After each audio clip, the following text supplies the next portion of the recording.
আসসালামু আলাইকুম। ওয়াদিরে কুরা খাইবার বিদায়ের পরে রাসূল করিম সাল্লাল্লাহু আলাইহি সাল্লাম এর বদদক নিবদ্ধ হয় ওয়াদিরে কুরার দিকে। সেখানে একদল ইহুদি বাস করত। আরবদেরও একটা গ্রুপ তাদের সঙ্গে মিলিত হয়েছিল। মুসলমানরা সেখানে গিয়ে অবতরণ না করতেই ইহুদিরা তীর বৃষ্টির মাধ্যমে তাদেরকে বরণ করে দিল ও তারা আগ থেকেই সারিবদ্ধ সুবিন্যস্ত হয়েছিল।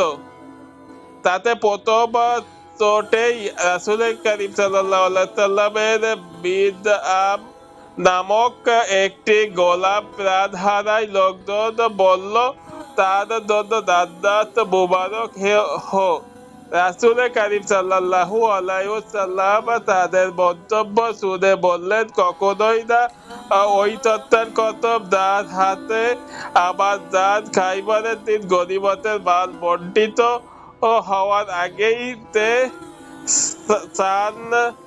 সালটিতে লুকিয়ে রেখেছিল, এখন সেটা তার উপর আগুন হয়ে জ্বলছে। লোকজন যখন এ কথা শুনল তখন একজন জুতোর একটি কিংবা দুটি ফিতা দিয়েও এলো। রাসূল করিম সাল্লাল্লাহু আলাইহি সাল্লাম বলেন, এই একটি কিংবা দুটি ফিতাও আগুনের।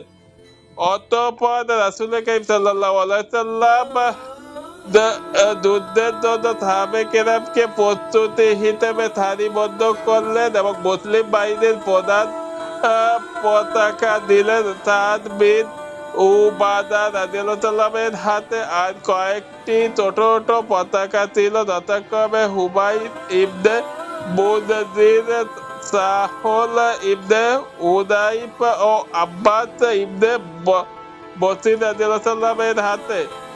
অতঃপর নিয়ম অনুযায়ী তিনি তাদেরকে ইসলামের এর প্রতি আহ্বান করলেন।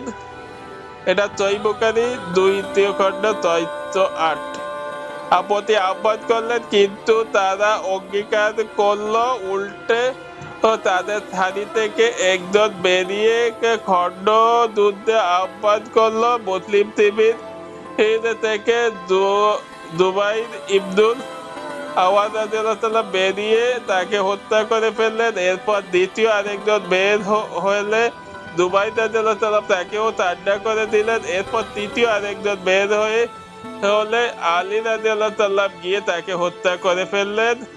এভাবে একে একে তারা জায়গায় দাঁড়িয়ে 11 জন বীর পুরুষকে খুইয়ে বসে।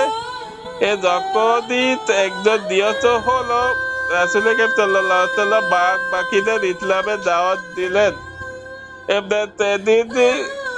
যখনই কোনো নামাজের সময় হতো, রাসূল করিম সাল্লাল্লাহু আলাইহি সাল্লাম সাহাবে কেরামকে নিয়ে নামাজ পড়ে নিতেন আর নামাজের পরে তাদেরকে ইসলামের প্রতি আহ্বান করতেন, আল্লাহ তার রাসূল পথে ডাকতেন।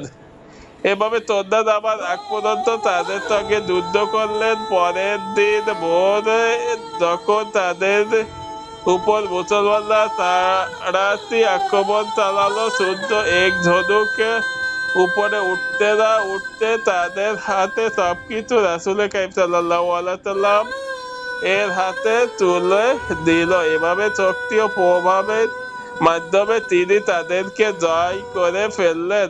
আল্লাহ তাআলা তাকে তাদের ধন সম্পদ ও গনিমত স্বরূপ দান করেন। সাহাবীগণ প্রচুর পরিমাণ সম্পদ ও আসবাবপত্র লাভ করে। রাসূল করিম সাল্লাল্লাহু আলাইহি সাল্লাম ওয়াদিরে কুরাইতে 4 দিন অবস্থান করেন। সেখানে দুর্লভ মাল তিনি সাহাবে কেরামের মাঝে বন্টন করে দেন। কেবল জমিন আর খেজুর গাছ ইহুদীদের হাতে রয়ে যায়। তাদের হাতে তিনি সেগুলি খাইবারের মতো বর্গস্বরূপ রেখে দেন।